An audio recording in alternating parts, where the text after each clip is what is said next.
अपमान के भूखे थे। दक्ष ने शिव का अपमान किया है। शंकर जी वहां से चले गए हैं। दक्ष के क्रोध अभी शांत नहीं हुआ।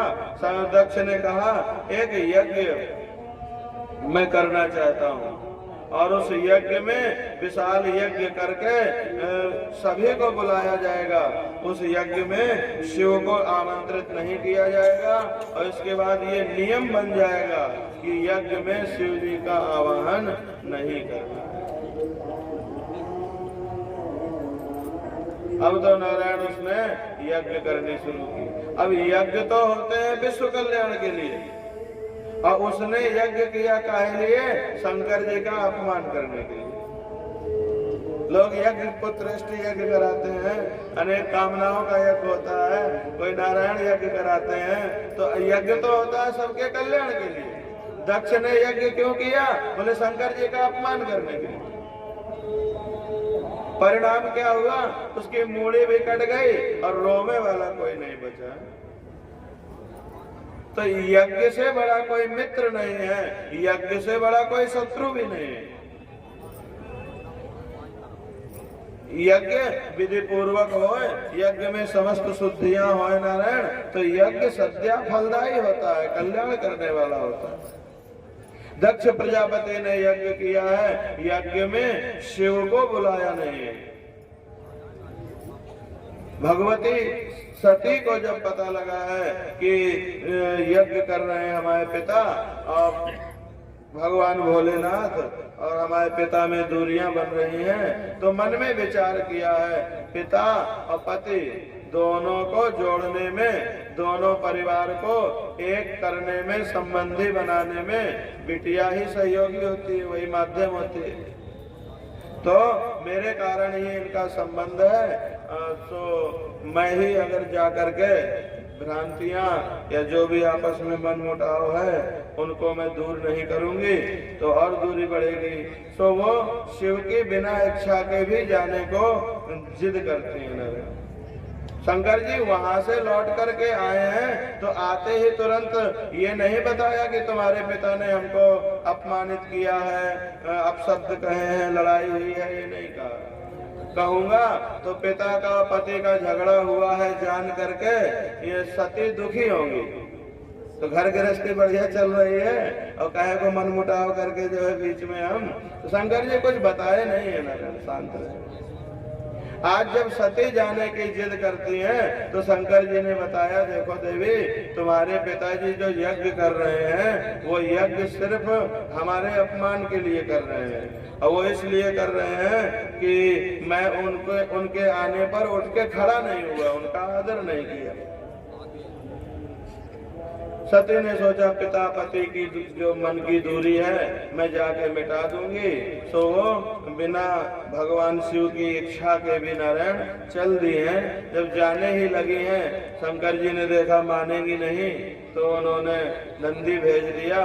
श्रृंगार का एक पेटी थी सामान, उसको भेज दिया, उसी में खिलौना विलौना रख दिए, हाँ सब रख के नंदी के ऊपर। और माता जी जाने लगी तो भूत प्रेत अनेकों आ गए नारायण, करोड़ों। शिव पुराण में तो बताया करोड़ों भूत प्रेत उनके साथ गण जो है वो चल दिए हैं। सब लोग जब वहां पहुंचे नारायण तो माता के अलावा और किसी ने भी सती का आदर नहीं किया। जब देखा सती ने कि हमारे प्रति भाव ठीक नहीं है तो थोड़ी अच्छा नहीं लगा, लेकिन ये सहन कर गई। भगवती यज्ञशाला में गई हैं, यज्ञशाला का परिक्रमा किया है और देखा गौर से तो सबके लिए आसन बने थे, वेदियों में जगह थी, लेकिन भगवान शंकर जी का ना कहीं आसन था और ना कोई बैठने का स्थान था। सो अपना अपमान तो सहन हो गया, शंकर जी का अपमान उनसे सहन नहीं हुआ। अब ये दक्ष तो दुर्बुद्धि है, कुबुद्धि है।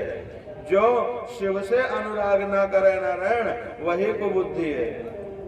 शिव माने वही पूरे ब्रह्मांड को सहने वाला, वो जो परम तत्व है। उससे जो अनुराग न करके और संसार के नश्वर चीजों में अनुराग करता है वही कुबुद्धि है। श्रीधरी टीका में ऐसे करके लिखी है। तो कुबुद्धि का संसर्ग जो जिसका हो जाता है नारायण, कुबुद्धि के साथ या कुबुद्धि से संबंध जिसका हो जाता है उसका कल्याण नहीं होता है। सो मैं इस कुबुद्धि दक्ष से अब संबंध नहीं रखूंगी, भगवती कहती है। और इसके संबंध का जो कारण है ये शरीर, इस शरीर को यही त्याग दूंगी। सो वो उस देह को त्यागने के लिए तैयार हो गए। दक्ष को भी बहुत बुरा भला कहा उन्होंने। और इसके बाद देवताओं को भी कहा कि तुमने जो बिना शिव के और यज्ञ में आना स्वीकार कर लिया है तो उस अपमान में तुम्हारी भी भागीदारी है। दक्ष ने कहा यज्ञ करूंगा और अगली बार से ऐसा नियम बना दूंगा कि कोई नहीं आ पाएगा, शंकर जी को कोई नहीं बुलाएगा।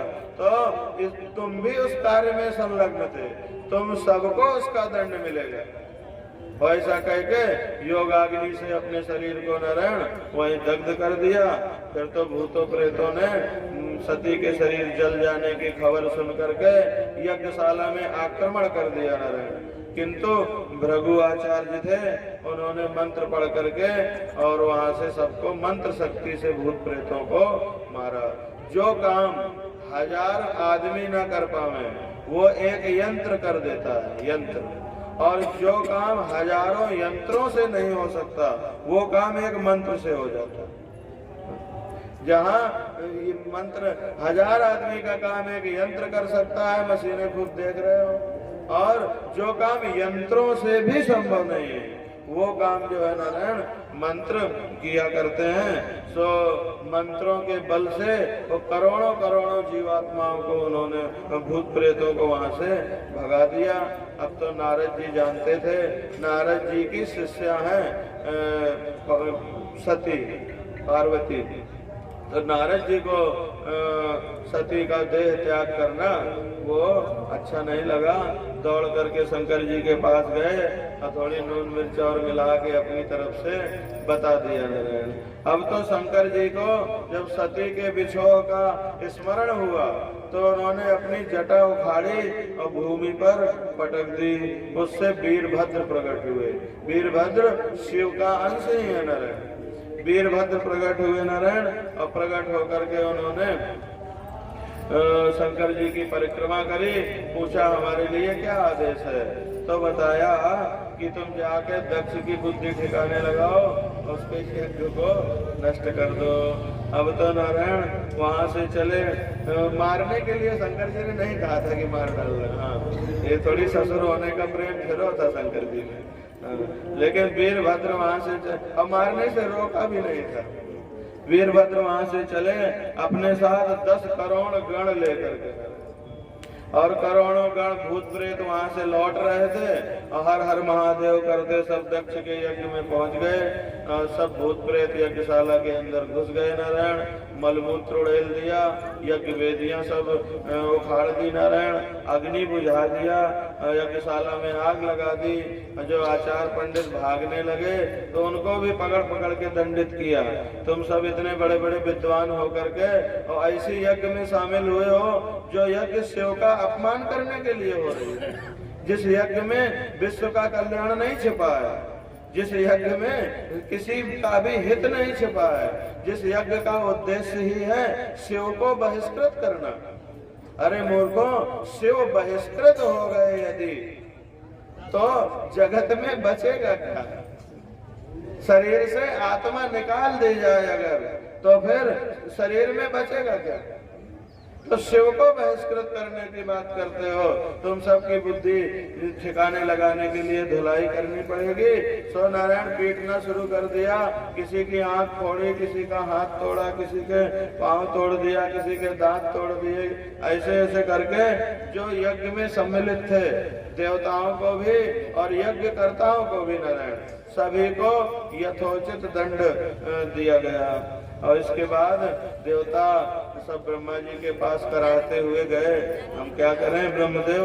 ब्रह्मा जी ने बहुत फटकारा भी और कहा कि तुम लोग गलत तो किए ही हो, अब हम क्या करें? हमारा पुत्र इसी तरह की बुद्धि का है, ठीक है, भगवान शिव के पास ब्रह्मदेव जाते हैं, शंकर जी की स्तुति करने पर शंकर जी प्रसन्न हो जाते हैं और प्रसन्न होकर के नारायण यज्ञ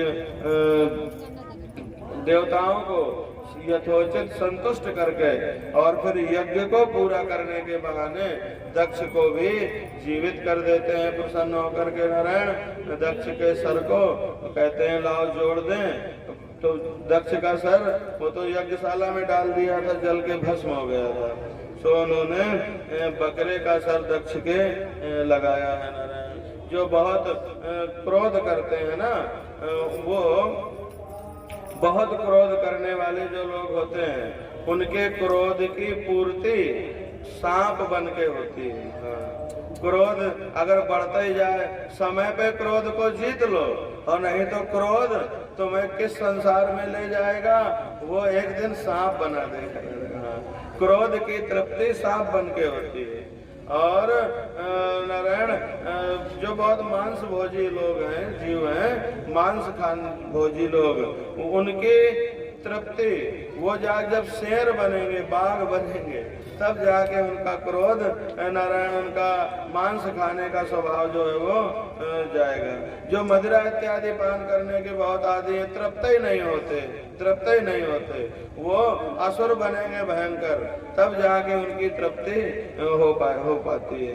ऐसे बढ़ता जाता है नारायण, जो चीज बढ़ती जाती है जीवन, ऐसे मैं जो बहुत करता है ना, मुझे मान मिले, हर जगह अपने ही गुण गाता रहता है, अपने ही सम्मान चाहता रहता है, जो उसकी तृप्ति मैं करने वाले बकरा बन करके होती है। हाँ, जो बहुत हर बात में मैं करते हैं, वो बकरा ही बन करके उनकी पूर्ति हो पाती है नारायण। फिर मैं ही बोल पाते हैं, कुछ नहीं बोल पाते, फिर मैं ही रह जाता है।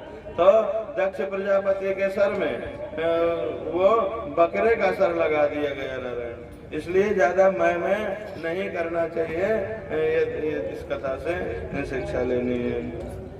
इसके उपरांत नारायण शंकर जी की उसकी बुद्धि भी सुधर गई दक्ष की नारायण। बाद में स्तुति करते हुए ये कहा कि आप जो दंड देते हैं, जैसे माता पिता बच्चों को अगर ताड़ते भी हैं, थोड़ी दंडित भी करते हैं, तो उसके पीछे बच्चे के कल्याण का ही उद्देश्य रहता है। ऐसे ही आप जो हम लोगों को ये मारे काटे, यज्ञ हमारी विध्वंस कराए, इसके पीछे भी हमारे कल्याण का ही उद्देश्य छिपा हुआ है। उसके पीछे भी आपकी कृपा हमें प्रतीत होती है। इसके उपरांत नारायण मनु भगवान के वंश का, पावन वंश का वर्णन है। मनु के 2 पुत्र हुए और 3 कन्याएं हुई हैं। मनोस्तु शत्रुपायाम त्रिस्रा कन्या सुजन्यरे आकोतिर देवोतिश्च प्रसूतिरिति विश्रुता। तो जो 2 पुत्र हैं, इन 2 पुत्रों में छोटे पुत्र के वंश का वर्णन पहले आया है और बड़े पुत्र के वंश का वर्णन बाद में आया है। उसका कारण ये था कि भगवान मनु के बड़े पुत्र जो प्रियव्रत थे, वो बहुत छोटी आयु से नारद जी के संग में पड़ गए थे, नारद जी के साथ। और नारद जी के साथ पढ़ने से बचपने से उन्हें वैराग्य हो गया था। और नारद जी को तब श्राप नहीं मिला था, सतयुग की बात है, तो नारद जी को तब श्राप नहीं मिला था। वो एक जंगल में आश्रम बना के रहते थे नारद जी, तो उन्हीं के साथ में ये प्रियव्रत चले गए थे जबरदस्ती, घर में रहते ही नहीं थे। तो ये तपस्या करने लगे थे। तो पहले तो इनका वंश चला ही नहीं, ये तपस्या करने लग गए। और छोटे बेटे उत्तानपाद का वंश चला, कुछ दिन तक चला, और फिर जब उसकी चाल कमजोर हो गई, ये देखा कि अब वंश वृद्धि नहीं हो रही, तो मनु ने ब्रह्मा जी की सिफारिश करवाए के प्रियव्रत को जंगल से दोबारा महलों में बुलाया और उनका फिर विवाह हुआ। वो सन्यासी नहीं हुए थे, तपस्या करने के लिए गए थे बस। तो उनका विवाह हुआ है, फिर उनका 1 अर्बुद वर्ष तक उन्होंने राज्य किया। और धरती के 7 समुंदर उन्हीं के बनाए हैं। अपने रथ से वो घूमे, 7 चक्कर लगाए और उनके पहिया की लीक से 7 समंदर बन गए। तो पहले छोटे पुत्र की उत्तानपाद की कथा आती है नारायण। उत्तानपाद का विवाह सुनीति के साथ हुआ है। सुनीति धर्म पूर्वक अपने पति की सेवा करते हुए अपने स्त्री धर्म का पालन कर रही थी। एक बार सुनीति राजा के पास गई, उत्तानपाद के पास। राजा के पास जाकर के उसने कहा कि मैं आपसे कुछ कहना चाहती हूँ। क्या देवी? स्त्रियों के 3 धर्म होते हैं विशेष। स्त्री का, पत्नी का पहला कर्तव्य ये बताया, उसका शब्द का अर्थ ही यही है, यद भर्तुरेव हितमिच्छति तत्कलत्रम। जो पति का ही हित चाहे, जो पति का भर हित चाहे, पति का ही हित चाहे जो, वो पत्नी कहलाती है। पति का हित हो, सच्चा हित इहलोक परलोक दोनों के सुख में है।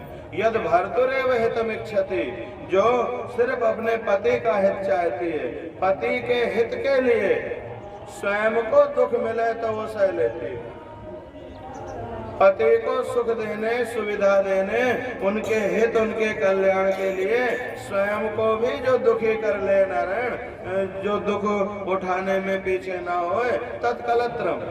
तो पत्नी का तो कर्तव्य ही है जो एकमात्र वो पति का हित चाहे। तो स्वामी, मैं अपने धर्म का पालन करती हूँ, मैं आपके अलावा जगत में किसी को नहीं जानती, आपका ही हित चाहती हूँ। आपके सुख के लिए मुझे कितना भी कष्ट उठाना पड़े मैं तैयार रहती हूँ। तो एक धर्म तो मेरे अंदर ठीक है। दूसरा धर्म होता है जिनकी सेवा शुश्रूषा, जिनको मान आदर पति को देना चाहिए, उनकी सेवा भी पत्नी करे। ये पत्नी का दूसरा धर्म होता है। पहला धर्म पति का हित चाहे, दूसरा धर्म जिनकी सेवा शुश्रूषा पति को करनी चाहिए, उनकी सेवा इत्यादि करे। माने पति को, पुत्र को अपने माता पिता की सेवा करनी चाहिए। अब पुत्र मान लो नहीं कर पा रहा है, तो वो बाहर है तो या घर में भी है, तब भी काम सबके सेवा अलग अलग होती है। तो जिनकी सेवा का उत्तरदायित्व पति का है, उनकी सेवा जो है वो विधिवत करे, ये दूसरा धर्म है। सो वो भी मैं करती हूँ। सुनीति कह रही है राजा उत्तानपाद। और तीसरा कर्तव्य होता है वंश वृद्धि करके नारायण, पति के वंश को पुत्र दे करके पति के वंश को आगे बढ़ाना। ये 3 कर्तव्य स्त्री धर्म में। तो पहला मैं ठीक से कर रही हूँ, मैं आपके अलावा दुनिया किसी को नहीं जानती। दूसरा, जिनकी सेवा आपको करनी चाहिए मैं उनका भी ध्यान रखती हूँ, उनकी भी सेवा करती हूँ। तीसरा जो कर्तव्य है पुत्रोत्पादन के द्वारा वंश वृद्धि करना, वो मैं आपको नहीं दे पाई, मुझसे कोई संतान आपको नहीं मिली, तो ये मेरे धर्म की त्रुटि है, कमी है। मेरी आपसे एक प्रार्थना है। उत्तानपाद राजा कहते हैं देवी, पुत्र होना ना होना ये सब तो प्रारब्ध के अधीन होता है, तो ब्रह्मा जी के हाथ में है, उसमें तुम्हारा क्या दोष? नहीं महाराज, कुछ तो कमी है, मैं आपसे कुछ मांगना चाहती हूँ, मैंने आपकी बड़ी सेवा की है, तो मुझे कुछ चाहिए। क्या चाहती हो? सब तुम्हारा ही है। नहीं नहीं, कुछ चाहिए। क्या चाहिए? आप दूसरा विवाह करें। सुनीति ने कहा आप दूसरा विवाह कर लीजिए। राजा कहते हैं ये क्या कहते हो रानी, ऐसा कहने से, तुम्हारा हित करने से तुम्हारा हित नहीं होगा। पुत्र होना ना होना ये प्रारब्ध के अधीन। नहीं मानी, बहुत जिद करी रानी ने, तो सुरुचि नाम की एक राजकन्या से इनका विवाह हो गया। विवाह करके जब ये लौटे, द्वार में ही पहुंचे थे, सुनीति रानी हाथ में थाल लिए आरती का आई है और आरती उतारने लगती है। पूछा, राजा ने परिचय दिया, ये बड़ी महारानी सुनीति है। सुरुचि कहती है ये बड़ा छोटा नहीं चलेगा, तो ये रहेगी या तुम्हें? अब राजा कहने लगे, बताओ सुनीति, तुम्ही ने ब्याह करने के लिए कहा था, अब क्या करें? सुनीति कहती है, कोई बात नहीं, मैं अलग रह लूंगी, अकेले रह लूंगी। सुनीति बताती है, पुराण अंतर में ये कथा है, सुनीति कहती है कि बचपन में मेरे यहाँ एक साधु आए थे। साधु ने मुझे ऐसा बताया कि तेरा कुछ जीवन जो है, तेरा कुछ समय जंगल में बीतेगा। तो जब से मैं जंगल में जाने को बहुत ज्यादा उतावली रहती हूँ कि मैं कुछ दिन जंगल में रहूं। अब शायद वो समय आ गया है। घर छोड़ करके सुनीति उसी समय निकल ली नारायण, जंगल में पहुंची है। वहां वन में रहने वाले जो ऋषि मुनि थे, उनकी पत्नियों ने आकर के सुनीति को घेर लिया। अरे तुम तो देवी लगती हो, तुम कोई वन देवी हो क्या? उसने बताया कि नहीं, मैं वन देवी नहीं हूँ, मैं तो आपकी दासी हूँ, आप सबकी मैं सेवा करूंगी, बस मेरे ऊपर एक कृपा करना, मेरा परिचय न पूछना और मैं कहाँ से आई हूँ ये कभी न पूछना, जंगल में क्या खाते हैं, कैसे रहते हैं, ये मुझे आप कृपा करके बता दो। सो वो ऋषि पत्नी अपने साथ ले गई नारायण, पल्लवों का बढ़िया उन्होंने बिछौना बना दिया और झुरमुट झोपड़ी बना दी। अब तो वो अटखेलियां करते हुए मृगों को देखती, खुले आकाश के नीचे बैठती और झरनों का, नदियों का मधुर जल पीती और सुंदर सुंदर फल खाती थी, कंदमूल खाती थी। बड़े आनंद से उसका समय बीतने लगा। थोड़े समय बाद उसे पता लगा कि मैं तो गर्भवती हूँ, अभी तक संतान नहीं हुई थी, और जब घर छोड़ दिया नारायण तो वो गर्भवती थी। अब तो बड़े प्रसन्न हुई और मन में यह भाव भी आया कि गर्भ जब होए, जब बच्चा पेट में होए, तो माता अगर संयमित रहे, संयमित सोचे, शुद्ध पवित्र खाए, तो उसका प्रभाव संतति पर पड़ा करता है। सो ऐसा विचार करके ठीक ही है, साधु महात्माओं के बीच में आ गई, वैसे कहाँ इतना लंबा सत्संग मिल सकता था और कहाँ इनकी सेवा करने को मिल सकता था, इतना शुद्ध खान पान कैसे मिल सकता था। तो बड़ी प्रसन्न रहने लगी वो। समय बीतता गया नारायण, कालांतर में ध्रुव जी ने जन्म लिया। उस बालक का नाम ऋषियों ने ध्रुव रखा है। ध्रुव बालक शुक्ल पक्ष के चांद चंद्रमा की तरह बड़े होने लगे। उनका तेज, उनकी चाल, उनका स्वरूप जो है नारायण, वो अपने पूर्वजों से मिलता जुलता था। अब नारायण के पुत्र हैं ब्रह्मा जी, अब ब्रह्मा जी के पुत्र हैं मनु भगवान, मनु भगवान के पुत्र हैं उत्तानपाद और उत्तानपाद के पुत्र हैं ध्रुव। तो अभी ज्यादा लंबी डोरी नहीं है, अभी तो भगवत तेज भगवान वाला रहेगा इस समय। तो ध्रुव बालक ऋषि मुनियों की देख रेख में बड़े होने लगे। 5 वर्ष के हुए। एक बार ऋषि बालक आपस में खेल रहे थे और खेलते खेलते झगड़ा होने लगा नारायण, और झगड़े में ध्रुव से कोई जीत नहीं पाता था, वो क्षत्रिय का लड़का, कोई जीत नहीं पाता था नारायण। सो उन्होंने बात बढ़ती चली गई, तू हमारे बीच का, हम लोगों के बीच में रहने वाला नहीं है, तेरी चाल ढाल, तेरा रंग रूप, तेरी ताकत भी, वो सब हम लोगों से भिन्न है।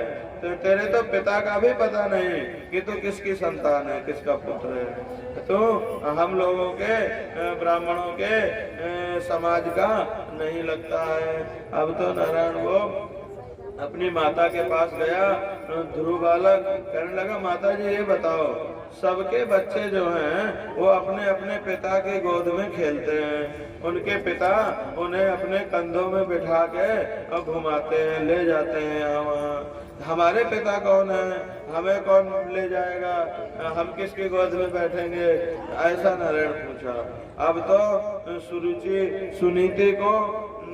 सुनीति ने उसके मुंह में हाथ रख दिया, बेटा ये प्रश्न कभी ना पूछना है, क्योंकि पहले तो सुनीति को ये था कि महाराज खबर लेंगे, लेकिन जब 5 साल बीत गए तो उन्हें लगा कि अब तो जीवन यही बिताना पड़ेगा। तो नारायण ये प्रश्न कभी ना पूछना है सब। बालक ध्रुव ने कहा पूछूंगा और जब तक बताएगी नहीं कुछ खाऊंगा पीऊंगा नहीं, तेरी गोद में भी नहीं आऊंगा। ध्रुव बालक ने हठ करी है नारायण, जिद की है। माता झोपड़ी से बाहर लेकर के आई है।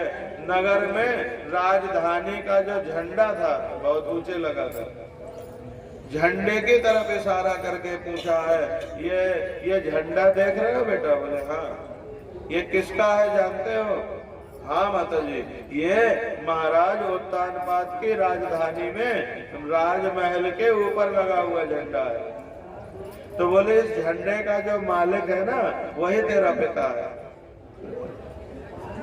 और ये इनके पास एक प्रदेश की मालिकी हो या एक देश की मालिकी हो ऐसा नहीं था। मनु भगवान पूरी धरती के मालिक थे, माने सम्राट थे। ध्रुव बालक बहुत प्रसन्न हुआ है, सब बच्चों से जाके बताया मेरे पिता महाराज उत्तानपाद है। बच्चे हंसने लगे, अरे उत्तानपाद का बेटा होता ना तो सैकड़ों दासियां तेरे आगे पीछे घूमती, सैकड़ों सेवक तेरे आगे पीछे घूमते। तो ये जंगल के जंगली जो चरम लपेटता है शरीर में, जो तू अपने शरीर में साधारण से वस्त्र रखता है, तो सोने के कपड़े पहनता, सोने के तार से जड़े हुए वस्त्र पहनता अगर राजमहल में होता।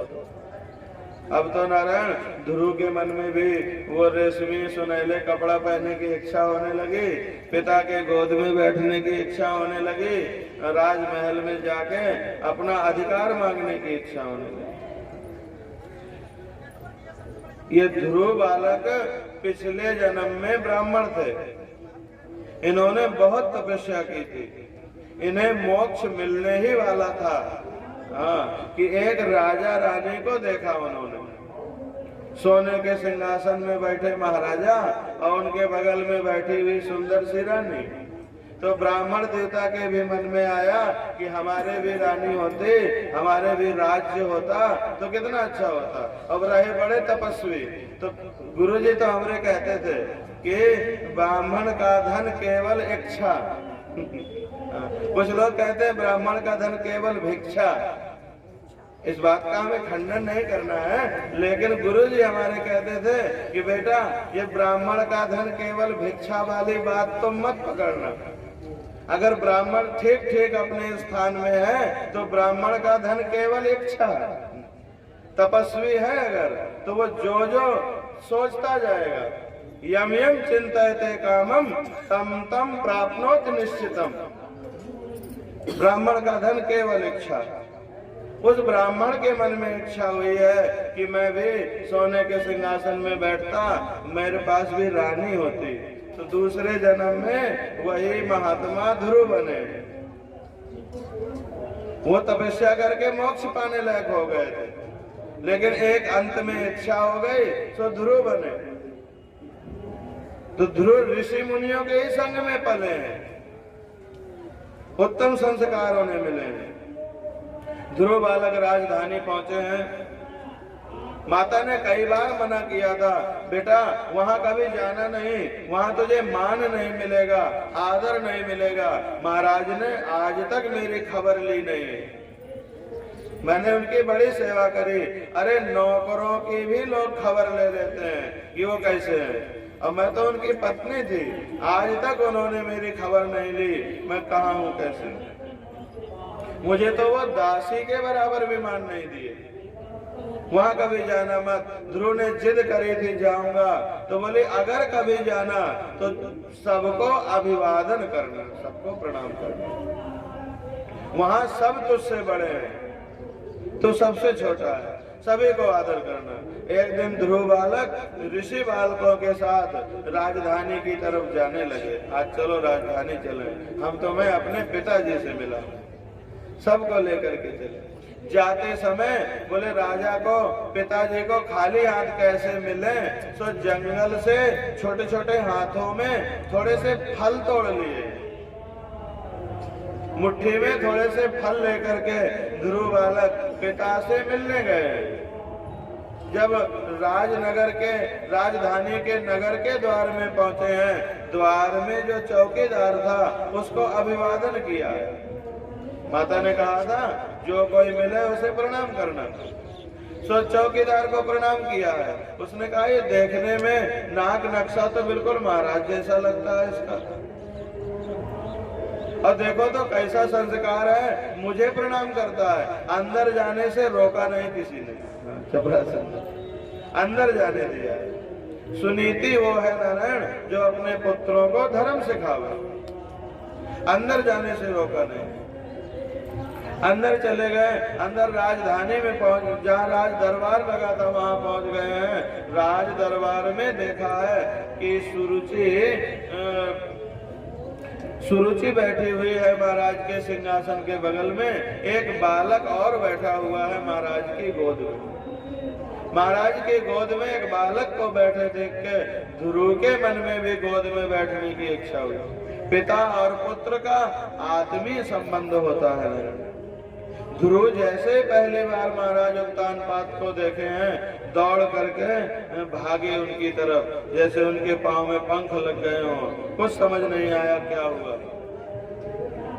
भागे भागे दौड़ करके पिता की तरफ दौड़ा है बालक। सुरुचि ने महामंत्री से पूछा है ये बच्चा कौन है? दौड़ा चला आ रहा है। मंत्री ने बताया महारानी आपको नहीं पता, महाराज को भी नहीं पता, लेकिन हम लोग नजर रखे हैं। ये बड़ी महारानी सुनीति का पुत्र है, इसका नाम ध्रुव है। सुरुचि के मन में आया कि नियम तो ये है कि जो बड़ा पुत्र होगा वो राजगद्दी में बैठेगा, और अगर राजा की गोद में आज ये बैठ गया तो ये बड़ा तो है ही है, राजा की गोद में बैठ गया तो मेरे बच्चे का अधिकार भी पूरी तरह चला जाएगा। तो सुरुचि उठ के खड़ी हो गई। ध्रुव बालक सीढ़ियां चढ़ के राजा के सिंहासन तक पहुंचने ही वाला था कि हाथ पकड़ लिया सुरुचि ने। और महाराज इतना डरते थे सुरुचि को, राजा के मन में भी इच्छा हुई कि इस बच्चे को गोद में ले लूं। उन्होंने हाथ फैला लिया, वो गोद में बिठाने को लालायित हुए, उनके मन में इच्छा हुई, लेकिन सुरुचि ने बीच में पकड़ ली। महाराज की हिम्मत नहीं पड़ी कि ये तो क्या कर रही है बोलने, और सिर्फ पकड़ा ही नहीं, धक्का मार के नारायण धकेल दिया पीछे को। छोटा सा बालक सीढ़ियों में गिर गया, लुढ़क गया, हाथ में थोड़े से जो फल थे वो बिखर गए नारायण। अब तो कहने लगी कि मैं जानती हूँ तू महाराज का पुत्र है, लेकिन क्या हुआ जो महाराज का पुत्र है? तूने मेरी कोख से जन्म नहीं पाया, तेरी माँ दुर्भागिन है, तो दुर्भागिन की कोख से जन्म पाया है। मेरी कोख से जन्म हुआ होता तो तू सौभाग्यशाली होता, तब तो चाहे पिता की गोद में बैठता और चाहे राजगद्दी में बैठता, तुझे कोई नहीं रोकता। भाग्यशाली मैं हूँ, राजगद्दी में बैठना मैं तय करूंगी। तुझे राजगद्दी में बैठना है तो तपस्या करके वो नारायण के प्रसन्न कर, उनकी आराधना कर, और जब वो प्रसन्न हो जाए तो उनसे कहना कि तू मेरी कोख से जन्म पावे। जब तू मेरी कोख से जन्म पावेगा तो राजगद्दी में बैठने का तुझे सुख मिलेगा, पिता की गोद में बैठने का सुख मिलेगा।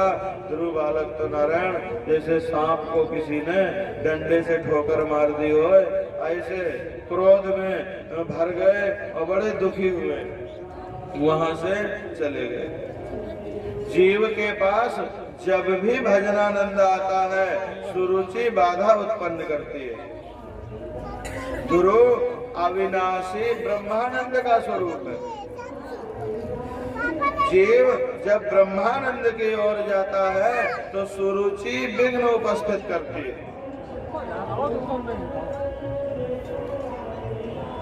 मुक्ति कहे नहीं मिल रही? अरे मुक्ति इसलिए नहीं मिल रही कि वासनाओं से बंधा हुआ होता है चित्त। वासनाओं से चित्त कैसे बंधा है? बोले जो रुचता है वो करने लगते हो। वासनाएं जीव को बहुत रुचती हैं। सुरुचि और सुनीति इन दोनों का मतलब समझ लेना चाहिए नारायण। सुरुचि का मतलब है जो रुचे वो करना, और सुनीति का मतलब है जो नियम है वो करना। राजा उत्तानपाद की 2 पत्नियां हैं और तुम्हारे सबके भी 2-2 पत्नियां हैं। वो 2 पत्नी माने सुरुचि और सुनीति, नीति और रुचि। तो तुम्हें नीति के अनुसार जीवन जीना है या जौन रुच जाए वही खा ले, जौन रुच जाए वही कर ले, वो रुचि के अनुसार। शास्त्र ऐसा कहते हैं कि जो सुरुचि के अनुसार जीवन जीते हैं, जुआ नहीं खेलना चाहिए, लेकिन लोगों को रुचता है जुआ खेलना। तो धर्म का त्याग करके माने नीति को त्याग देते हैं लोग और रुचि के अनुसार जीते हैं।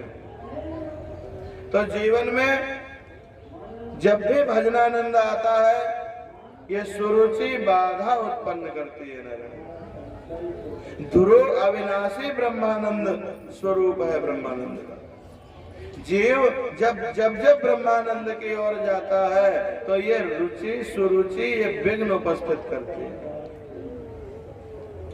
जीव और ब्रह्म का मिलन ये सुरुचि होने नहीं देती।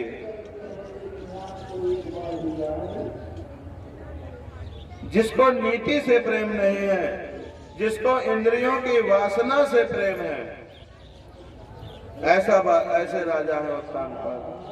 और उत्तानपाद कहाँ है? संसार में अधिकांश लोग ऐसे ही होते हैं। सुनीति को निकाल देते हैं महल से बाहर, नीति को जीवन से बाहर कर देते हैं और जो रुचता है उसके साथ जीना शुरू कर देते हैं।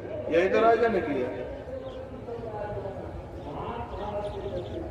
बालक श्री कृष्ण परमात्मा का ही रूप है। बालकों का कभी अपमान नहीं करना चाहिए। बालकों को थोड़ा सा दो तो वो बहुत प्रसन्न होते हैं, नाचने लगते हैं। और बड़े लोगन का तुम बहुत सारा दो तब भी कहेंगे ये कम है। अभी उनको लाखों करोड़ों दो, गांव का गांव दो, राजा बना दो, तब भी उन्हें लगेगा कि अभी कमी है। और बच्चों को अठन्नी चवन्नी की टॉफी चॉकलेट दे दे और बच्चे खुशी के बारे नाचने लगते। बालक बालकृष्ण का स्वरूप है, कभी अपमान नहीं। जो ईश्वर से संबंध जोड़ता है जगत उसकी ओर दौड़ने लगता है। परमात्मा जिसे अपना बनाते हैं उसको शत्रु भी वंदन करने लगते हैं। वही उत्तानपाद जिन्होंने ध्रुव का कभी अपमान किया था नारायण, ध्रुव तपस्या करके जब लौटे थे तो वही उत्तानपाद उनका सम्मान करने के लिए गए। गांव के बाहर उनकी अगवानी करने के लिए गए थे। ध्रुव बालक वहां से लौट के आया माँ के पास, माँ के गोद में बैठ के फफक करके रोने लगा। माँ ने उसके आंसू पोंछते हुए पूछा, बेटा क्या हुआ? सारी बात बताई है। तेरे पिता ने क्या कहा? वो कुछ बोले नहीं, वो तो चुपचाप बैठे रहे, कुछ भी नहीं बोले, वो कुछ नहीं बोले। ठीक है, दुर्भाग्यन तो मैं हूं ही, और तूने मेरे कोख से जन्म लेकर के दुर्भाग्य में अपना हिस्सा बटा लिया बेटा। लेकिन तू अपनी सौतेली माता के प्रति जरा भी द्वेष भाव मत रखना। देखो, पिता तुम्हारे पिता को प्रसन्न रखना, तुम्हारे पिता का भला करना, ये जो है मेरा और तुम्हारा दोनों का कर्तव्य है। तो अगर तुम्हारे पिता सुरुचि के साथ प्रसन्न है तो हमें भी सुरुचि को आदर देना चाहिए, सम्मान देना चाहिए और उसके बारे में बुरा कभी नहीं सोचना चाहिए।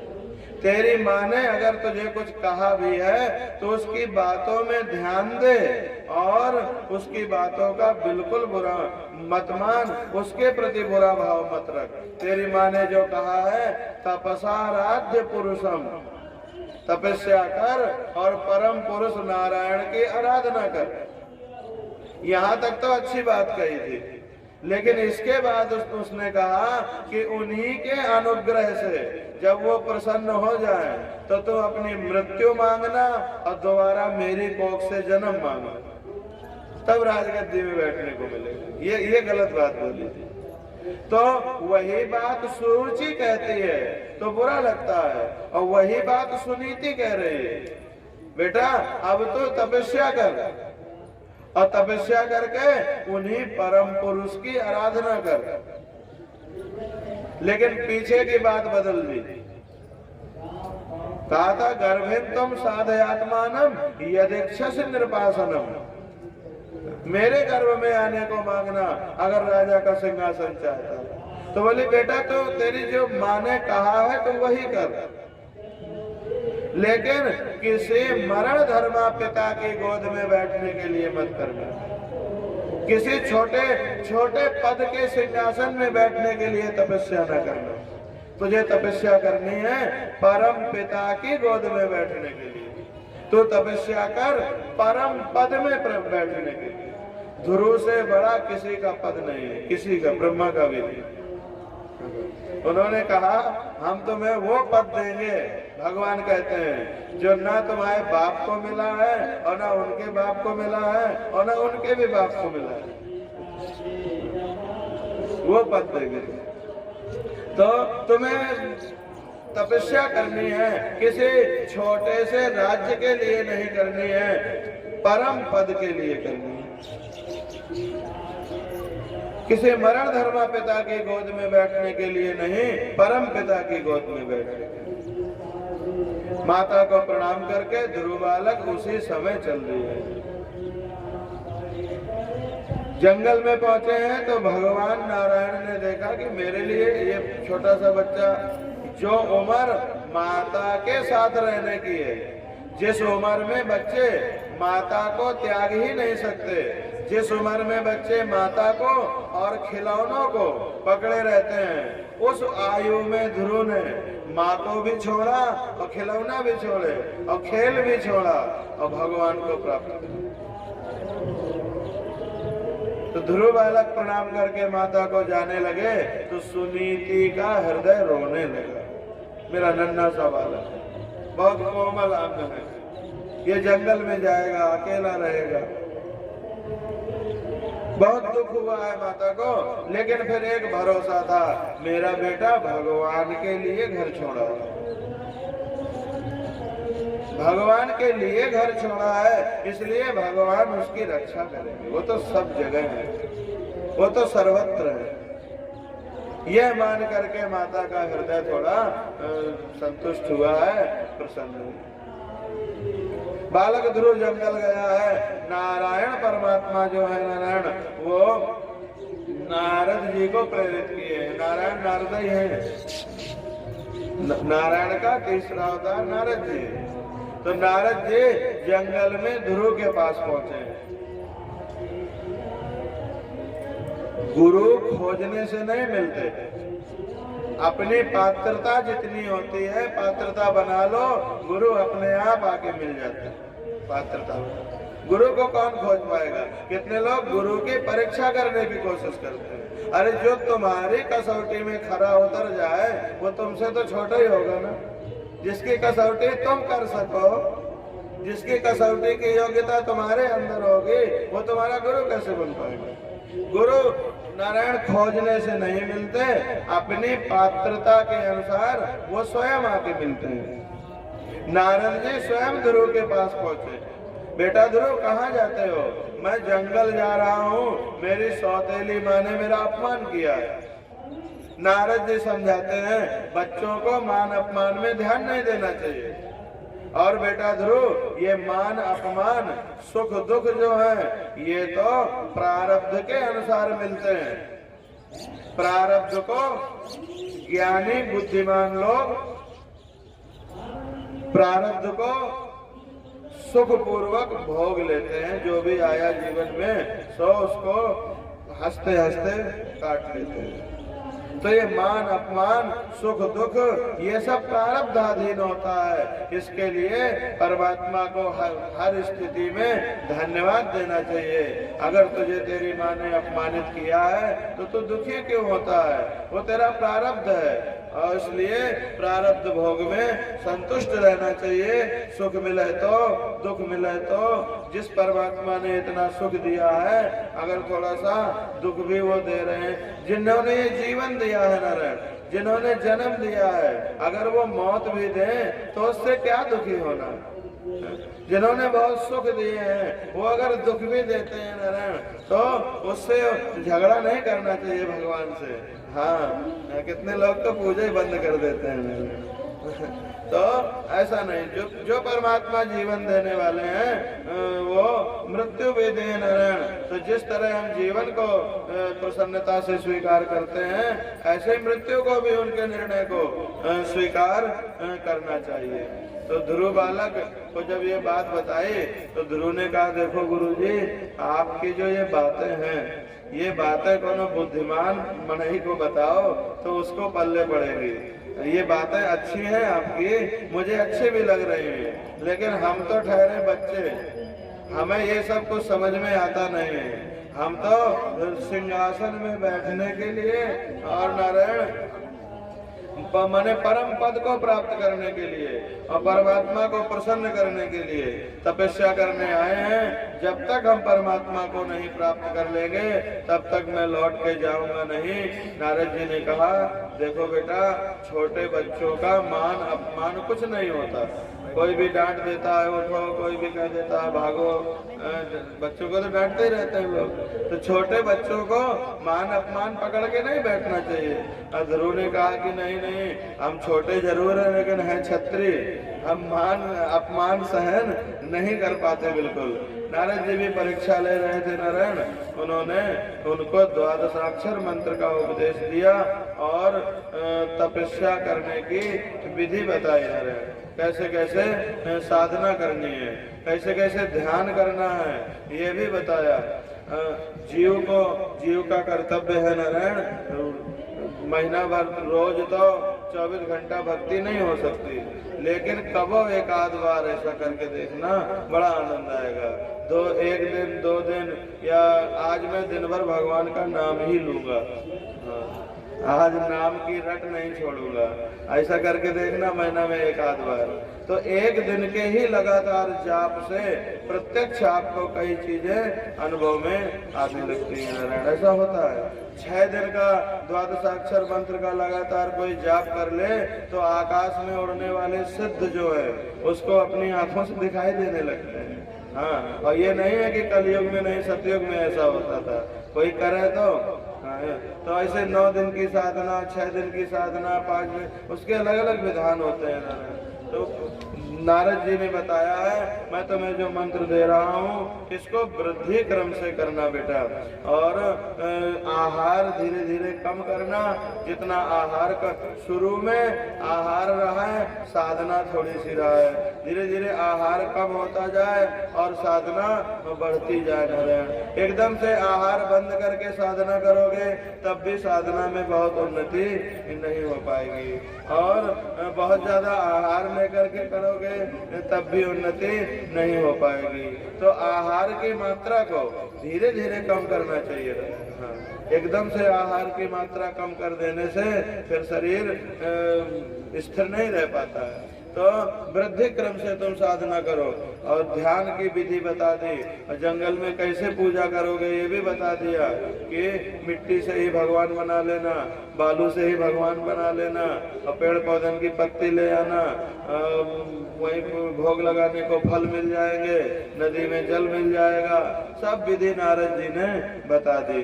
शिष्य योग्य हो नारायण तो गुरु को छुपाने की इच्छा करते ही नहीं है, वो तो चाहते हैं कि हम कितना ज्यादा से ज्यादा बता दें और कितना दूसरा जान जाए, शिष्य कितना जानकार हो जाए। तो नारायण उन्होंने सारी विधि बता दी। अब तो नारद जी को प्रणाम करके अब वृंदावन चले गए ध्रुव जी। नदी के किनारे बैठ करके नारायण यमुना जी के तपस्या करना प्रारंभ कर दिया। पहले तो वो कंदमूल फल खाते थे, जल पीते थे, और भगवान की 3 घंटा ध्यान करते थे और फिर 3 घंटा पूजा करते थे, 3 घंटा जप करते थे, ऐसे नारायण समय। दूसरे महीने में भोजन करना बंद कर दिया, फल कंदमूल खाना बंद कर दिया, पत्ते खा के पानी पी लेते थे नारायण, और उन्होंने साधना डबल कर दी। फिर दूसरा महीना आया नारायण तो पत्ते खाना भी बंद कर दिया, सिर्फ पानी पी करके रहते थे। इसके बाद तो पानी पीना भी बंद कर दिया, सिर्फ वायु पी करके रहते, वायु भक्षण करना लिखा है। हाँ, तो वायु भक्षण एक प्रक्रिया है, योग में होती है नारायण। योग में ऐसा आया है कि वायु में ही 6 रसों का स्वाद ले लेते हैं योगी लोग, और भूख भी नहीं लगती और शक्ति भी कम नहीं होती। उसको वायुपान की क्रिया कहते हैं। तो ये वायुपान एक बार जो कर ले उसको फिर व्यंजनों का रस मोहित नहीं कर पाता, क्योंकि इतना अधिक स्वाद उसको मिल जाता है वायु से। और साधारण क्रिया भी एक है इसकी, गप गप करके वायु को खाए कोई तो पेट भर जाएगा और काम की ताकत भी आ जाएगी। वो वायु भक्षण प्रक्रिया दूसरी है, लेकिन उसी की उपक्रिया समझो। चाहे तुरंत कभी अनुभव करना हो तो इसको किया जा सकता है। अस्तु तो वायु भक्षण करके रहने लगे, और फिर तो नारायण 6वां महीना जब आया है तो वायु भक्षण करना भी बंद कर दिया। सिर्फ थोड़ी सांस डोलती थी और भगवान का ध्यान करने लगे। अपने हृदय में उन्होंने परब्रह्म परमात्मा के स्वरूप का हृदय में उन्होंने दर्शन किया है। हृदय में परमात्मा का दिव्य स्वरूप का दर्शन हुआ था। भगवान के दर्शन से ध्रुव को अपनी विस्मृति हुई है। ध्यान, ध्याता और ध्येय ये 3 त्रिपुटी होती है, तो त्रिपुटी कहते हैं। ध्यान, ध्याता और ध्येय ये त्रिपुटी है। तो ध्याता माने होता है तुम, जो ध्यान, ध्याता जो ध्यान करने के लिए बैठा है अर्थात तुम। ध्येय माने जिसका ध्यान करने के लिए बैठे हो। ध्येय शंकर, विष्णु, नारायण, ध्येय। और ध्यान का अर्थ होता है जिस क्रिया के द्वारा बैठे हो।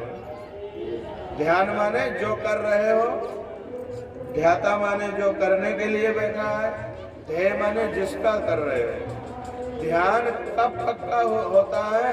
बोले ध्यान तब पक्का होता है जब ध्यान, ध्याता, ध्येय ये 3 न रह जाए। कौन कर रहा है, किसका कर रहा है और कैसे कर रहा है, ये भूल जाए, तब एक ब्रह्म सिद्ध होता है। ध्यान करने वाला ध्यान करते करते खुद को भूल के उस जिसका ध्यान कर रहा है उसमें डूब जाए, और उसको भी भूल जाए और खुद को भी भूल जाए और क्या कर रहा है ये भी भूल जाए। वो जो परिपक्व स्थिति है वो ध्यान कहलाती है, परिपक्व ध्यान। और तो ध्यान की जरूरत तो रोडों पार करे में लागत है, वो ध्यान अलग है, वो जो परमात्मा का ध्यान है। तो ध्रुव ध्यान करने लगे। ध्रुव ध्यान करने में जगत को भूल गए और खुद को भी भूल गए। जब ध्रुव खुद को भूल गए, परमात्मा का कहना है भगवान तुम्हें कितना जानते मानते हैं, तुम कितना चाहते हैं, ये अगर जानना हो नारायण तो सीधा सीधा थ्योरी है। जितना तुम भगवान को चाहते हो उतना ही भगवान तुम्हें चाहते हैं, बिल्कुल कम नहीं चाहते। थोड़ी बहुत ज्यादा ही चाहते हो, कम तो बिल्कुल नहीं। तो ध्रुव बालक जब परमात्मा के ध्यान में 100% तल्लीन हो गए तो नारायण का भी ध्यान जगत से हटके और छोटे से बच्चे में घुस गए। इतना बड़ा नारायण वो पूरे ध्रुव में खो गए और ध्रुव नारायण में खो गए। उस समय ब्रह्मांड में एक अद्वितीय घटना घटी है। भगवान विष्णु को पूरे संसार की सुध भूल गई, ध्रुव की अकेले सुध रह गई, और ध्रुव को सबकी सुध भूल गई, नारायण की अकेले सुध रह गई। इतना बड़ा ब्रह्म उस छोटे से बच्चे में जब केंद्रित हो गया तो कितना वजन बढ़ गया ध्रुव का कि धरती टेढ़ी होने लगी। जिस जगह ध्रुव ने पांव खड़े थे, एक अंगूठे से खड़े थे, वहां भूमि धंसने लगी नीचे, क्योंकि उस समय अकेले ध्रुव नहीं थे। ध्रुव जब ध्यान कर रहे थे तो ध्रुव के अंदर वो पूरा ब्रह्म जो है नारायण ही पूरे आ गए, और ध्रुव सब भूल गए थे तो भगवान को भी संसार भूल गया। ध्रुव को सांस लेना भूल गए, ध्रुव की सांस भी रुक गई, तो भगवानों को सांस लेने की सुध नहीं रही। अब भगवान को सांस लेने की सुध नहीं रहेगी तो संसार की हवा रुक जाएगी। ये दुनिया की जो वायु है जिससे हम तुम जीते हैं, ये भगवान के नाक से नथनन से होके आई है, याद रखना। उनकी श्वास ही ये वायु है नारायण। तो जब भगवान की श्वास रुक गए तो सबके नारायण श्वास बंद होने लगे। अब तो जीव छटपटाने लगे, देवताओं को पुकारने लगे, नारायण हाहाकार करने लगे। देवता भागे भागे ब्रह्मा जी के पास गए, ब्रह्मा जी भगवान नारायण के पास गए और देखा कि नारायण भगवान तो समाधि ध्यान में डूबे हैं, तो जाके स्तुति करने लगे। भगवान को कोई फर्क नहीं पड़ा, तो जाके उनके चरणों में लौटने लगे, अपने चारों मूड़ भगवान के चरणों में रख दिए नारायण उन्होंने। तब भगवान का ध्यान खुला। भगवान ब्रह्मा जी को बहुत प्रेम करते हैं। ब्रह्मा जी के सबसे खासम खास और सबसे पहले बेटवा विष्णु भगवान के ब्रह्मा जी ही हैं, तो बहुत प्रेम करते हैं। उठाया भगवान, क्या बात है महाराज, दुनिया मर रही है, अभी प्रलय का समय तो आया नहीं, जीव क्यों इतना दुखी होने लगे, ऐसा लगता है प्रलय आ जाएगी। भगवान मुस्कुराते हैं, अरे वो ध्रुव ने ऐसा ध्यान किया, ऐसा ध्यान तो मैंने किसी में नहीं देखा, मुझे खुद पूरे दुनिया की विस्मृति हो गई। महाराज आप कृपा करके उस बच्चे को तपस्या से अब हटाओ, नहीं तो संसार जल जाएगा। भगवान मुस्कुराते हैं, ठीक है मैं बहुत जल्दी जाकर के ध्रुव को ठीक करूंगा, ध्रुव को दर्शन दूंगा। मैं ध्रुव को दर्शन देने नहीं, ब्रह्मा जी तुम्हारा वो प्रपौत्र इतना सुंदर गुण का है कि मैं उसके दर्शन करने जाना चाहता हूँ, उसको दर्शन देने नहीं। दर्शन तो वो मेरा कर ही चुका आंख मूंद के हृदय में, अब मुझे उसके दर्शन की इच्छा है। और 6 महीना ही ध्रुव ने तपस्या की है। इस तरह 6 महीना की तपस्या से ही नारायण जाके उनके सामने प्रकट हो गए हैं, आवाज लगाते हैं, ध्रुव बेटा उठो। ब्रह्मा जी को भी गर्व हुआ है, हमारे खानदान में ऐसा बच्चा हुआ कि भगवान को वैकुंठ छोड़ के जाना पड़ा। तो प्रसन्न है ब्रह्मा जी, उनके पास जाके भगवान खड़े हैं, आवाज लगाते हैं, ध्रुव बेटा आंखें खोलो, हम आ गए। लेकिन ध्रुव को उस पर ब्रह्म के दर्शन में, उस समाधि में इतना आनंद मिल रहा था नारायण कि ध्रुव की आंख खोलने की ना इच्छा हो रही थी ना सामर्थ्य थी। तो महासमाधि थी, तो अंदर प्रकाश पुंज ध्यान में डूबे ध्रुव को ऐसा आनंद आ रहा था कि भगवान के भी पुकारने पर ध्रुव आंख नहीं खोल। तो भगवान ने देखा कि ये समाधि के आनंद के आगे तो ये हमारा दर्शन के लिए भी तैयार नहीं है। तो जो समाधि माने परमात्मा की छवि का, प्रकाश का जो हृदय में दर्शन हो रहा था नारायण, भगवान ने उसको बंद कर दिया। समाधि का सुख भी भगवान ही की कृपा से मिलता है, बिना उनकी कृपा से। वो बंद कर दिया नारायण। अब हृदय में भगवत दर्शन जब बंद हो गया तो छटपटा के ध्रुव ने आंख खोली नारायण, और आंख खोली तो जो अंदर देख रहे थे वही समक्ष सामने खड़े थे।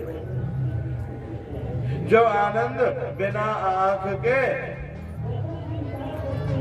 समाधि की अवस्था में पहुंच के आ रहा था, वही आनंद इंद्रिय सहित आने लगा, आंख के साथ आने लगा।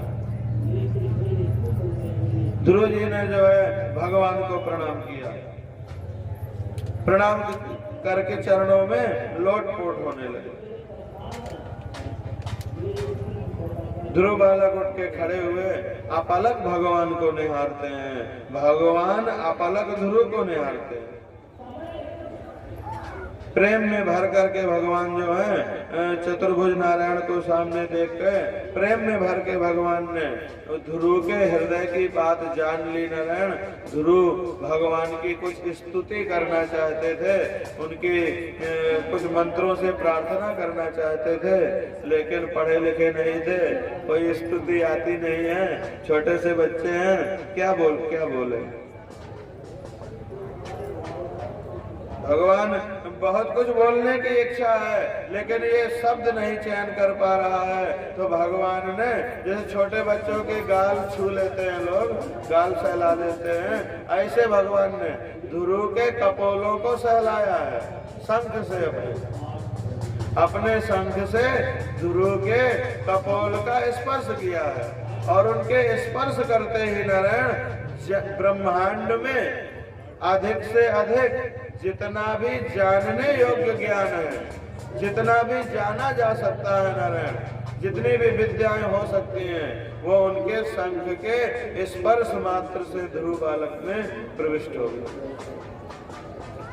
जो भी कुछ जाना जा सकता है, जितना भी जानने योग्य ज्ञान है, वो सब ध्रुव को आ गया। अब तो ध्रुव भगवान की महिमा से परिचित हो गए और ज्ञानी हुए। ध्रुव ने क्या कहा नारायण, भगवान की स्तुति करते हुए, योऽन्तः प्रविश्य मम वाचमिमां प्रसुप्तां संजीवयत्यखिल शक्तिधरः स्वधाम्ना अन्याश्च हस्तचरण श्रवणत्वगादीन् प्राणान् नमो भगवते पुरुषाय तुभ्यम्। प्रभु आप सर्वशक्ति संपन्न हैं, आप ही तो मेरे अंतःकरण में बैठे हुए हैं और उसमें प्रवेश करके मेरी इस सुसुप्त वाणी को चेतना युक्त कर रहे हैं। हाथ से क्रिया करवाने वाले भी आप हैं। वाणी जो बोल उपनिषदों में कहा है, यद वागा वाचा नाभ्युदितम येन वागभ्युद्यते तदेव ब्रह्म तुम विद्धि नेदम यदिदम उपासते। वाणी जिसके बारे में पूरा कभी नहीं बता सकते, लेकिन जिसकी शक्ति से वाणी बोलती है वो ब्रह्म है। कान जिसके बारे में पूरा कभी नहीं सुन पाएंगे, लेकिन जिसके रहने पर तुम्हारे कान सुनते हैं वो ब्रह्म है। आंख जिसको प्रत्यक्ष पूरा कभी नहीं देख सकती, लेकिन जिसके रहने पर तुम्हारी आंख देखती है वो ब्रह्म है। उस ब्रह्म को बहुत दूर मत समझो। ध्रुव ज्ञानी ध्रुव आज स्तुति करते हैं, मैं जान गया। क्या जान गए बेटा? यो अंतः प्रविश्य मम प्रसुप्तां वाचां प्रस्फुटित करोति। आप ही तो हैं जो मेरे अंदर प्रविष्ट करके सोई हुई मेरी वाणी को प्रस्फुट कर रहे हैं। हाथ, आंख, नाक, पांव, त्वचा, ये सब जो नारायण अन्य इंद्रियां हैं, इनको भी चेतना आप ही देते हैं। प्राणों के भी प्राण आप हैं, आंख की भी आंख आप हैं। आप अंतर्यामी भगवान को मैं प्रणाम करता हूँ। और बाद में फिर ये भी कहते हैं, एकस्त्वमेव भगवन् निधमात्म सत्या मायाख्योर गुणया महदाद्यशेषम् सृष्टवान् विश्य पुरुषः तदसद् गुणेषु नानेव दारुष विभाव वसुवद विभासि। आप एक ही है प्रभु। ये ज्ञानी ध्रुव के शब्द हैं। एकस्त्वमेव भगवान निज आत्मशक्त्या, आप एक ही हैं, लेकिन अपनी आत्मशक्ति से मायाख्योर गुणया महदाद्यशेषम्, अनंत गुणमयी माया शक्ति से ये महद आदि, ये पृथ्वी जल तेज वायु आकाश आदि ये प्रपंच को रच के बना के और अंतर्यामी रूप से उसमें आप प्रविष्ट कर जाते हैं। और इसके जो इंद्रिय वगैरह असत गुण हैं उनके अधिष्ठात्री देवताओं के रूप में स्थित होकर अलग अलग भासते हैं। आप आत्मा तो एक ही है, लेकिन आंख के द्वारा झांकती है तो देखने लगती है, कान के द्वार से झांकती है तो सुनने लगती है, वाणी के द्वार से वो आत्मा बहती है तो वाणी बन जाती है, बोलने लगती है। तो इनके अधिष्ठात्री देवताओं के रूप में स्थित होकर के अलग अलग अनेक अनेक रूप में भासते हैं। ठीक वैसे ही जैसे अलग अलग लकड़ियों में प्रकट हुई आग अलग अलग दिखती है, वो आग भले ही अलग अलग दिखे लेकिन होती तो एक ही है, अग्नि तो सब में एक ही है। आप मनुष्य को जन्म मरण के चक्कर से मुक्त करने वाले हैं नारायण। जो कोई आपको छोड़ करके और विषयों की इच्छा से आपका भजन करे वो तो मूर्ख है। भगवान ने कहा बेटा हम तुमसे बहुत प्रसन्न हैं, तुम्हें जो चाहिए सो मांग लो। तो ध्रुव कहते हैं महाराज जो कोई संसार की वस्तुओं के लिए आपको नारायण त्याग दे वो बुद्धिमान नहीं है। अगर भगवान सामने खड़े हों और ये हो कि जो चाहिए सो मांग लो, तो भगवान से कम कुछ नहीं मांगना चाहिए। भगवान का मांग ले जो मांगना है, तो भगवान को ही मांगना, क्योंकि उसके अलावा जो भी वस्तु मांगोगे वो भगवान से तो सस्ती ही होगी, चाहे कुछ भी हो। जो भी मांग लोगे नारायण उसमें उसी में ठगे जाओगे। भगवान अगर सामने हो और ये हो कि मांगो कुछ, तो उनसे कह देना भगवान आप ही चाहिए, आपसे कम हमें कुछ नहीं चाहिए। जो कोई भगवान से कम कीमत की चीज मांग लेते हैं वो नारायण बुद्धिमान नहीं माने जाते। भगवान कल्प वृक्ष है, कल्प वृक्ष के भी कल्प वृक्ष हैं, आप तो कल्प वृक्ष हैं, फिर भी आपसे लोग देहोपभोग के लिए सुखों की इच्छा कामना किया करते हैं और उन सुखों के ही परिणाम स्वरूप बाद में दुख के सागर नरक में जाना पड़ता है। जब आप कृपा करेंगे नारायण तभी ये जीव आपको पहचान सकता है। मात्र साधना से ईश्वर दर्शन नहीं होता। कृष्ण कृपा साध्य है ईश्वर दर्शन। साधना करते करते थके हुए जीव पर परमात्मा कृपा किया करते। बहुत कर चुका बेचारा, बहुत किया इसने। करने का परिणाम परमात्मा नहीं है, याद रखना। इतनी बड़ी कोई क्रिया नहीं है जो अपने एवज में परमात्मा को दे सके। परमात्मा तुम्हारी कृति का फल नहीं है, लेकिन जब परमात्मा तुम्हारी कृति देखते हैं, बहुत किया है, जितनी इसकी क्षमता है अपनी क्षमता से इसने बहुत किया, तो परमात्मा कृपा करते नहीं। परमात्मा को अपने कर्मों के दम से पाओ तो इतने कर्मन में दम नहीं है कि परमात्मा को प्राप्त करने योग्य कर्म कोई हो सके। कोई भी कर्म हो परमात्मा से तो सस्ता ही होगा। जब कर्म मनुष्य अपने सामर्थ्य भर कर लेता है नारायण, तो परमात्मा फिर उस पर कृपा किया करते। बहुत किया जितनी इसकी सामर्थ्य। तो जब प्रभु कृपा करेंगे नारायण, तभी जीव परमात्मा को पहचान सकता है। सिर्फ साधना से ईश्वर दर्शन नहीं होता, कृष्ण कृपा से नारायण होता है। साधना करते करते जब जीव थक पड़ता है, रो पड़ता है, तब भगवान उस पर कृपा करता है। उपनिषदों में भी ये बात आई है नारायण, नायम आत्मा प्रवचने न लभ्यो न मेधया न बहुधा श्रुतेन यमे वैक वृणुते तेन लभ्या तस्यैक आत्मा वृणुते तनुस्वाम। यह आत्मा सिर्फ बहुत वेद रटते रहो, उन्हीं को नारायण उच्च स्वर में आलाप करते रहो, उतने से आत्मा की प्राप्ति नहीं हो जाती। कितने लोग जीवन भर वेद मंत्र पढ़ते रहते हैं, उन्हें यह भी पता नहीं होता कि भगवान माने तुम्हारा आत्मा। सच्चे सदगुरु न मिले नारायण तो जीवन बीत जाता है, ये पता नहीं लग पाता कि वो ईश्वर तो ये आत्मा ही है। इसका बोध जो कराए वही गुरु है। और गुरु इसीलिए कहा जाता है कि गुरु ऐसी सत्ता में तुम्हें ले जाके मिलाते हैं नारायण, जिस सत्ता का कभी नाश नहीं होना।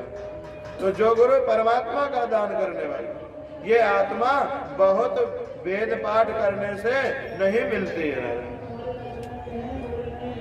ना, नायम आत्मा ये वेदाभ्यास से मिलती हो ऐसा नहीं है। कोई बहुत बुद्धि से चतुर होए और सोचे हम बड़े बुद्धिमान हैं इसलिए हमें आत्मा का ज्ञान हो जाएगा, तो वो भी नहीं हो सकता।